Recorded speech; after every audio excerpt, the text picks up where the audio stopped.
ہر شعبے سے منسلک حضرات موجود ہیں۔ اس سے پہلے بھی آج نماز جنازے ہوئی ہے حاجی عبدالرشید صاحب، حاجی مشتاق صاحب، اور گزشتہ چند ہفتے قبل حاجی لیاقت صاحب مرثی آبادی میں مفتی عرفان قادری صاحب کے برادر اکبر خالق حقیقی سے جا ملے۔ ایک جنازے نہیں کئی جنازے اٹھے۔ آج میں سمجھتا ہوں کہ حافظ نذیر صاحب کے والد گرامی کے جنازہ اٹھنے پر یہ صرف اکیلے یتیم نہیں ہوئی ہیں بلکہ یہ پورا علاقہ یتیم ہو گیا ہے۔ الحمدللہ اپنی خوبصورت زندگی گزاری عشق مصطفیٰ یاد خدا میں اور عاجزی و انکساری کے پیکر تھے۔ آج ان کے چہروں کو دیکھو تو یہی شعر میں نظر کرتا ہوں۔ پھر اس کے بعد نماز جنازہ ہوتا ہے۔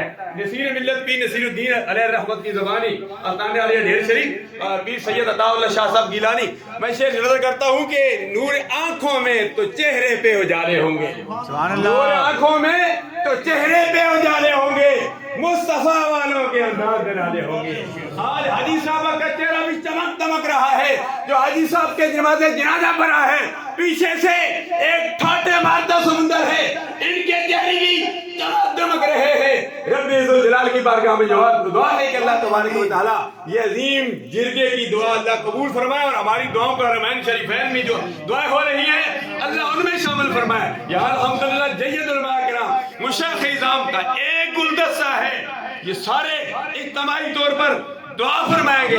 میں سمجھتا ہوں کہ جس والد گرامی نے، جس شخص نے اپنے بیٹے کو عالم بنایا، حافظ بنایا، مدینہ یونیورسٹی میں پڑھتے رہے، الحمدللہ العزیز، اگر وہی اس نماز جنازہ کی خود امامت فرمائیں تو والد صاحب بھی الحمدللہ ان کی روح بھی خوش ہوگی۔ مشایخ اعظام علماء کرام کی اجازت سے کیا سمجھتے ہیں؟